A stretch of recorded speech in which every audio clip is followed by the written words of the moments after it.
Good morning. It is Monday, the 29th of June. I'm Maeve McMahon and this is Europe Today, your morning dose of EU news and analysis. Thanks for joining us. Coming up, tensions temporarily on hold after the US and Iran agree to halt strikes and hold talks in Qatar. This after Tehran said the Strait of Hormuz was under Iranian control and that further US attacks will only escalate the crisis. Over the weekend, it looked like the two countries could be back on the path to war despite signing a memorandum of understanding aimed at ending the conflict. Plus, Europe's early summer heatwave is turning deadly, according to the head of the World Health Organization. More than 1,300 deaths have been linked to extreme temperatures as record-breaking heat continues to sweep across the continent. It comes as politicians debate over air conditioning versus climate action. Meanwhile, trade tensions between the EU and China are back in focus as the Chinese Commerce Minister Wang Wentao meets the EU Trade Commissioner Maroš Šefčovič today in Brussels. EU officials are describing the talks as a, quote, make or break moment for the future of trade relations. And Serbian President Aleksandar Vučić said on Saturday he would be stepping down in the very near future, paving the way for early presidential and parliamentary elections. This announcement comes after 18 months of anti-government protests.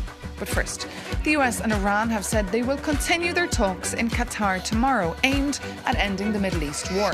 This comes after a weekend of strikes that looked to undermine the interim peace agreement and prompted President Donald Trump to threaten violence. Taking to Truth Social, the US president said this weekend, quote, it's very possible that Iran will never learn. There may be a point when we are no longer able to be reasonable.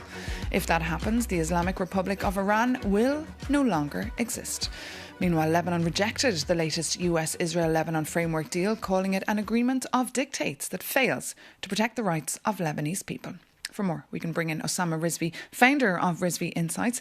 Good morning, Osama. Thank you so much for joining us. So it was a tense weekend, but now there does seem to be an agreement on the table to talk. Should we treat this announcement, though, with a degree of scepticism?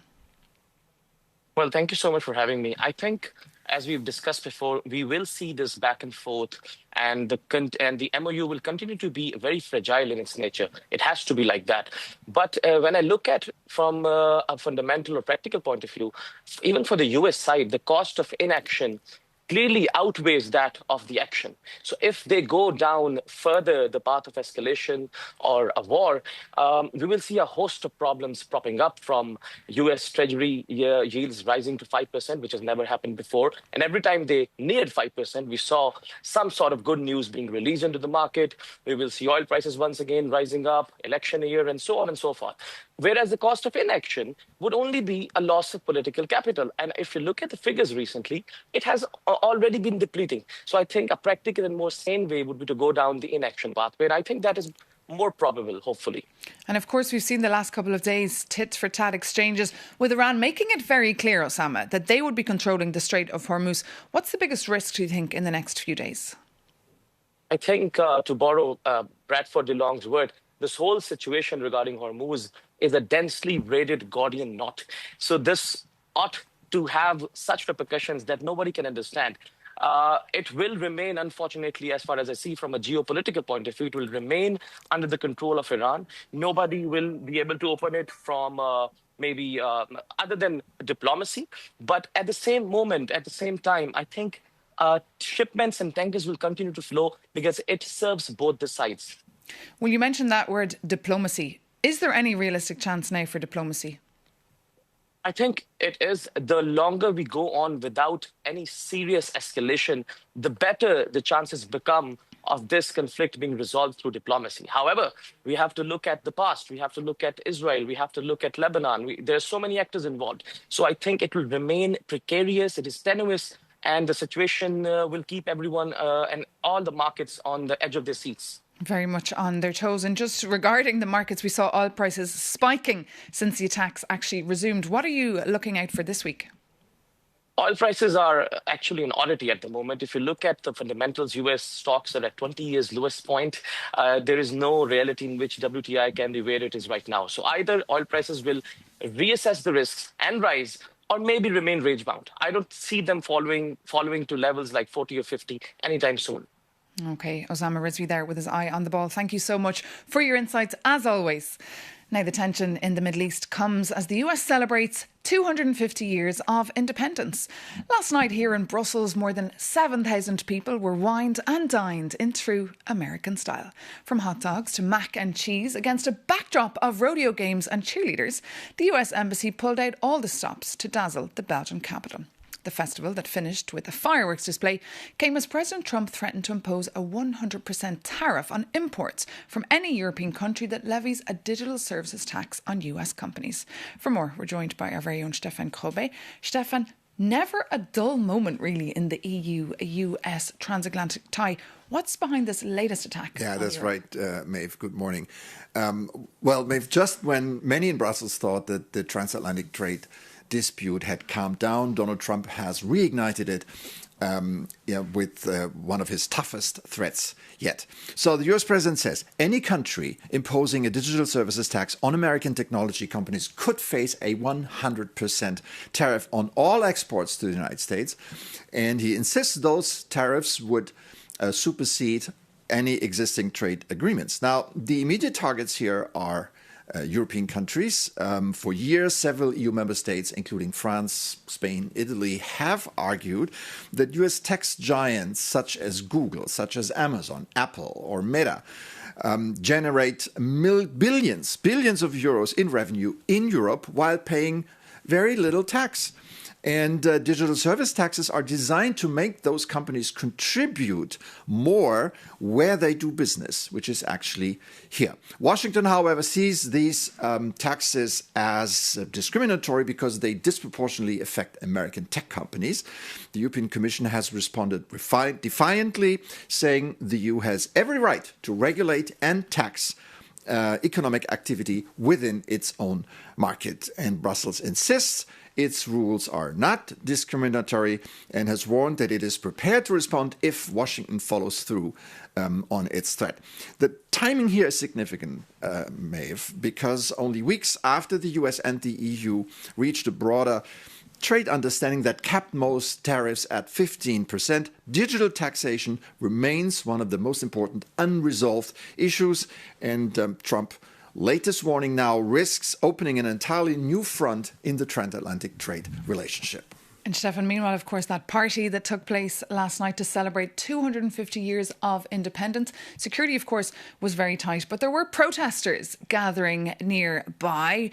Some NGOs like Greenpeace rolling out banners saying war, greed, energy crisis. What is there to celebrate? Now, of course, the motto of the gathering last night was 250 years of independence, building our future together. Stefan, that sounds almost ironic given President Trump's real feelings for Europe. You were at the party last night. Did you see bad feelings? Well, Maeve, you're right. Trump doesn't like Europe. He hates the European Union. And he usually criticizes the EU in much harsher terms than, for example, Russia, China, and North Korea, all countries without a liberal democracy.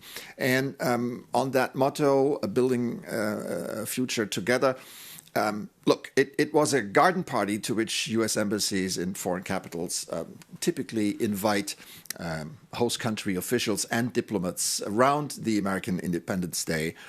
Only this time it was much, much bigger. And you mentioned it, there were several thousands of what I call friends of America who were invited, people who in their day jobs deal with the United States one way or the other. And no, I did not register any bad feelings, au contraire, mainly because the organizers kept it apolitical.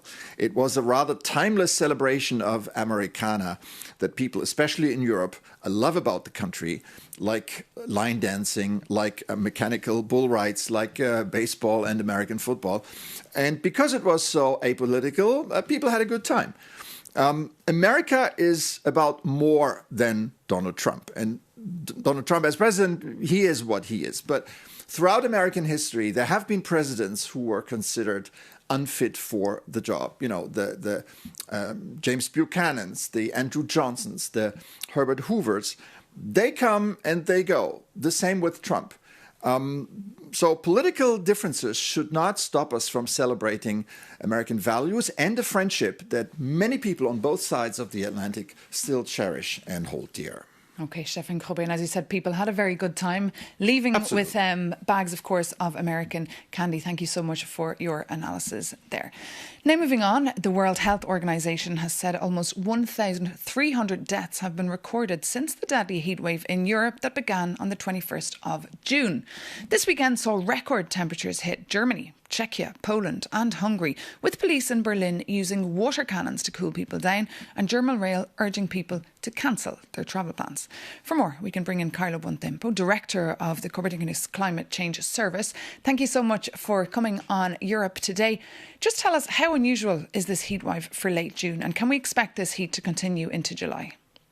Well, I mean, what you were describing is the answer to your question in a sense, because the conditions are extremely unusual. We see temperature 10, 12 degrees above the normal averages for France, for part of the UK. We've seen recent days. And as you said, now that the peak of the heat wave is moving east, we are seeing record-breaking temperature affecting eastern Germany, affecting Czechia and Poland. So this is very unusual. And at the moment, it doesn't necessarily look as the end is near. The peak maybe in Western Europe has been reached, but looking at the forecast, and for the forecast, the National Met Services are the best place to look at. There is not a clear sign for rain coming in or a massive reduction in temperature. And based on your expertise, is it climate change making these extreme heat events more frequent and more intense? Well, as always, it's a combination. These events, high-pressure ridges extending over Europe, have existed throughout history. We have seen many heat waves before this one, starting from the famous or infamous 2003 heat wave. But this same weather pattern are now operating in a world that is much, much warmer. And Europe is warming faster than the global average. And we see this heat wave becoming more frequent, more intense, lasting longer and starting earlier in the season. And what are the biggest health risks, especially for vulnerable people? We've already seen the deaths that have been announced from this. Yeah, and there is actually a paper that came out last week from a colleague of ours at the ECNWF, Rebecca Emerton, that was published in Nature. And she looked at the heat stress. And heat stress has gone up all over the globe, not just in Europe. And heat stress is a cause of death for many humans. And actually, the heat-related mortality in Europe, as the Lancet Countdown pointed out a couple of years ago, has gone up 30% in the last 20 years. So having more heat waves means that actually our own risk of facing the consequences of heat stress has gone up very significantly and will continue to go up, unfortunately, as the temperature rises, not just in Europe, but across the world. OK, Carlo Bontempo, thank you so much for your analysis, as always, and for joining us here on the programme. Now, this latest heatwave that is, as we heard, set to last has triggered a fiery debate across Europe about the lack of infrastructure when it comes to air conditioning in homes, schools, public transport and workplaces. Europe's air conditioning usage is quite low compared to other continents, particularly North America and Asia, with only around 19% of households having air conditioning here. And in France, we've seen politicians laying the groundwork for their campaigns ahead of the elections next year, seizing upon the air conditioning debate. For more, we can bring in Diana Urgvorst, the Vice Chair of the Intergovernmental Panel on Climate Change. Good morning. Just tell us, what's your view here on this political debate over aircon for all versus long-term climate policies? Is this just addressing the symptoms and not really the root causes? Thank you very much. It's a very important question. Not only addressing the symptoms, but in fact really aggravating climate change and aggravating even local warming in the cities. Because air conditioning, what it does is actually puts the local indoor heat out on the streets. It makes the urban heat even worse. And also global warming, because cooling is expected to add 25% more electricity demand until 2030 than even data centers, which means that if we only compare to artificial intelligence, this is about 5 times as much. We talk a lot about the energy from artificial intelligence, but not so much from cooling. At the same time, of course, it is very important that we are providing thermal safety to our residents, because heat is killing in Europe. It can kill as much as 40 to 60,000 excess deaths, so people in a hot summer all over Europe. So it is crucial. But I would consider more taking the Swiss approach, which means that we provide access, allow access to the elderly, all the vulnerable groups, and otherwise we try to implement measures that in the few really extreme days, such as what we are experiencing now in some countries, and some countries are already over, we'd rather take temporary measures to provide safety, for example, in cooling centers during those days, which happen just a few days about every year. So far, for a while, it will really only hurt us a few days every couple of years. But then we have to take these measures, for example, cooling centers, or also have to accept that perhaps there will be temporary reductions in productivity, and perhaps home officing and other measures can help in these difficult situations. And I'm not sure if you've seen, but the European Commission is under criticism for turning off the AC for some of its staff and leaving it on for others higher up in buildings. I guess this shows really the wider problem we have across Europe, as you're describing, regarding access. Exactly. So access to air conditioning is a crucial issue. At the same time, it is also, again, important that to understand that the solution is not universal access to everywhere, everything, because right now, exactly the very reasons why it had to be turned off is because of capacity shortages. And if they suddenly try to provide access to everyone, that means that our capacities won't be able to survive, because we are now already jeopardizing the success of the green energy transition, because what we see is that we are now adding more energy demand that we are able to provide with new sources of renewable power, despite our unexpected success with the deployment of renewable energy sources.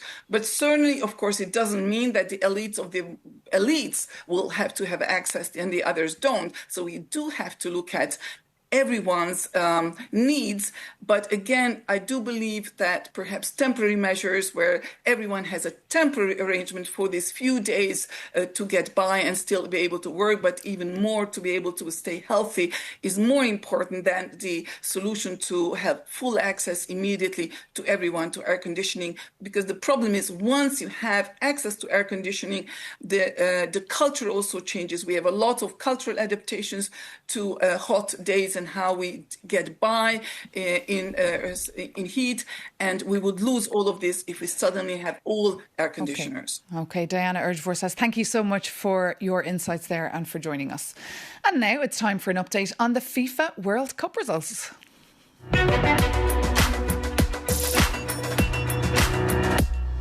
Well, it was a busy weekend with matches, with Austria qualifying in dramatic fashion after a 3-3 draw with Algeria on Sunday morning, becoming the last European team to book a place in the knockout stage.